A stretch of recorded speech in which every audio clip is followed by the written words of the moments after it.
যুবসাথী যে প্রোগ্রামটা আছে, যে স্কিমটা নতুন করে লঞ্চ করা হয়েছে মাধ্যমিক পাশেদের জন্য, মাধ্যমিক পাস যারা করবে 21 থেকে 40 বছর। তো নমস্কার বন্ধুরা, শুরু হচ্ছে বাংলার যুবক যুবতীদের জন্য নতুন প্রকল্প যুবসাথী প্রকল্প, যেখানে মাধ্যমিক পাস ছেলেমেয়েরা প্রতি মাসে 1,500 টাকা করে বেকার ভাতা পাবেন। তো এই প্রকল্পে কিভাবে আবেদন করবেন, কবে থেকে আবেদন শুরু হচ্ছে, কি কি কাগজপত্র লাগবে, টাকা কবে থেকে পাবেন, আমরা জানবো বিস্তারিত এই ভিডিওতে। তার আগে আপনি এই মুহূর্তে এই ভিডিওটি কোন জেলা থেকে দেখছেন সেই জেলার নাম কমেন্টে জানিয়ে দিবেন। তো এই সম্বন্ধে প্রথমে আমরা জেনে নেব মুখ্যমন্ত্রী মমতা বন্দ্যোপাধ্যায় কি কি জানিয়েছেন। বিশেষ করে যুবসাথী যে প্রোগ্রামটা আছে, যে স্কিমটা নতুন করে লঞ্চ করা হয়েছে মাধ্যমিক পাশেদের জন্য, মাধ্যমিক পাস যারা করবে 21 থেকে 40 বছর, তাদের যেমন পরিষ্কার বলা হচ্ছে যে তারা যে কোনো স্কলারশিপে পেতে পারে, সে ঐক্যশ্রী হোক, মেধাশ্রী হোক, স্মার্ট কার্ড হোক, বা শিক্ষাশ্রী হোক, বা Swami Vivekananda merit cum scholarship হোক, যতগুলো আছে সেগুলোর সাথে কোনো এফেক্ট করবে না এটা। কিন্তু অন্য কোনো স্কিমে যদি তারা টাকা না পায়, তাহলে তারা 1,500 টাকা করে আগামী 5 বছর পাবে। তারপরে আবার রিভিউ হবে যতদিন তারা চাকরি না পাচ্ছে। সেইটা আমরা বলেছিলাম 15ই আগস্ট থেকে করব, কিন্তু যেহেতু 1 এপ্রিল থেকে ফাইন্যান্সিয়াল ইয়ার শুরু হয়, কাজেই এটা আমরা 1 এপ্রিল থেকে দেব বলেই ঠিক করেছি। কিন্তু তার আগে আমাকে তো অ্যাপ্লিকেশান জমা নিতে হবে।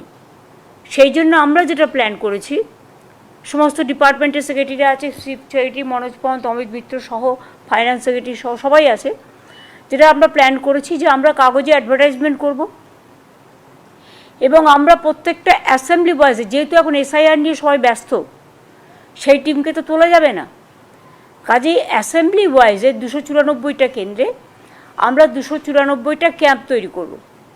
একটা অ্যাসেম্বলিতে একটাই ক্যাম্প হবে। 15 থেকে 26, 15 তারিখ সকাল 10টা থেকে বিকেল 5টা অবধি, এবং 15 থেকে 26 ছুটির দিনগুলো বাদ দিয়ে সকাল 10টা থেকে 5টা অবধি এই ক্যাম্প চলবে। এবং যারা জমা দেবেন তাদেরটা সঙ্গে সঙ্গে তারা রিসিপ্ট পাবেন এবং ডিজিটাইজও করা হবে।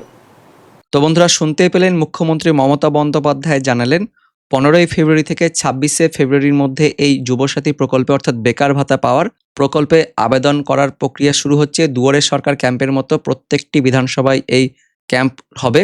তো এই সম্বন্ধে আর কি কি আপডেট আছে সেগুলো আমরা জেনে নেব।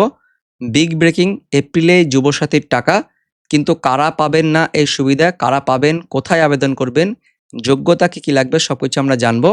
তো এই প্রকল্প নতুন করে আনা হচ্ছে, মুখ্যমন্ত্রী মমতা বন্দ্যোপাধ্যায় জানিয়েছেন। পাশাপাশি স্মার্ট কার্ড, শিক্ষাশ্রী হোক বা স্বামী বিবেকানন্দ স্কলারশিপ, অর্থাৎ যে কোনো স্কলারশিপ যদি আপনি পেয়ে থাকেন তাও কিন্তু আবেদন করতে পারবেন। কিন্তু এই স্কলারশিপ বাদে অন্য কোনো যদি সামাজিক প্রকল্পে আপনি টাকা পেয়ে থাকেন তাহলে কিন্তু এই যুবসাথী প্রকল্পে আবেদন করতে পারবেন না। তো স্কলারশিপ যদি পেয়ে থাকেন তার সঙ্গে কোনো সম্পর্ক নেই, কিন্তু অন্য প্রকল্পে যদি বেকার যুবকরা টাকা না পায় তাহলেই এই 1,500 টাকা করে পাবেন আগামী 5 বছর, অর্থাৎ প্রতি মাসে 1,500 টাকা, মানে বছরে 18,000 টাকা করে আগামী 5 বছর প্রায় 90,000 টাকা কিন্তু পাওয়া যাবে, এমনটা বলা হচ্ছে। পাশাপাশি 5 বছর পাওয়ার পর আবার রিনিউ হবে যতদিন না চাকরি পাচ্ছেন।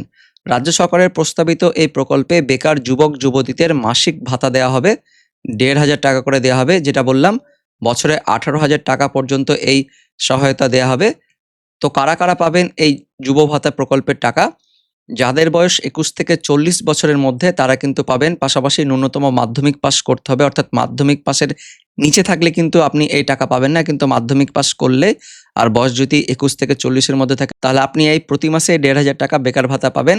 এবং পাশাপাশি বেকার থাকতে হবে, তার পাশাপাশি পশ্চিমবঙ্গের স্থায়ী বাসিন্দা হতে হবে। তো কতদিন মিলবে এই ভাতা? যেটা বলা হলো 5 বছর পর্যন্ত এই ভাতা দেওয়া হবে, তারপর আবার রিনিউ করা হবে। কবে থেকে চালু হচ্ছে এই বেকার ভাতা প্রকল্প? 1 এপ্রিল থেকে বেকার যুবকদের ব্যাংক অ্যাকাউন্টে ঢুকে যাবে যুবসাথীর এই 1,500 টাকা। তবে আবেদন প্রক্রিয়া শুরু হচ্ছে 15ই ফেব্রুয়ারি থেকে 26শে ফেব্রুয়ারি পর্যন্ত, 2 সপ্তাহ পর্যন্ত এই আবেদন প্রক্রিয়া চলবে। দুয়ারে সরকার ক্যাম্পের মধ্যে হবে, প্রত্যেকটি বিধানসভায় এই ক্যাম্প করা হবে। কি কি ডকুমেন্ট লাগবে? তো যেটা বলা হচ্ছে মাধ্যমিক পাসের সার্টিফিকেট বা মার্কশিট লাগবে, বয়সের প্রমাণপত্র অর্থাৎ জন্ম সার্টিফিকেট, বা মাধ্যমিকের অ্যাডমিট, তার সঙ্গে আধার কার্ড, ভোটার কার্ড, ব্যাংক অ্যাকাউন্টের তথ্য, তার পাশাপাশি মোবাইল নম্বর। এই সমস্ত ডকুমেন্ট লাগছে আপাতত, যেটা আপডেট আছে। তো পরবর্তীকালে এই সম্বন্ধে নতুন কোনো আপডেট এলে অবশ্যই কিন্তু জানাবো, এবং যখন এই ফর্মটি প্রকাশিত হবে তখন কিভাবে সেই আপনাদের ফিল আপ করতে হবে, কোন ঘরে কি লিখতে হবে, অবশ্যই কিন্তু আমরা ভিডিও করে জানিয়ে দিব। তো সেই আপডেট পাওয়ার জন্য অবশ্যই আমাদের লালগোলা ইউটিউব চ্যানেলটিকে সাবস্ক্রাইব করে পাশের বেল আইকনটিকে অন করে অল নোটিফিকেশন অপশনটিকে সিলেক্ট করে রাখবেন। তো বন্ধুরা, এই ছিল বাংলার যুবসাথী অর্থাৎ বেকার ভাতার আপডেট। ভিডিওটি ইনফরমেটিভ হয়ে থাকলে বা ভালো লেগে থাকলে লাইক করে দিবেন। দেখা হচ্ছে পরবর্তী আপডেট নিয়ে, ততক্ষণের জন্য ধন্যবাদ।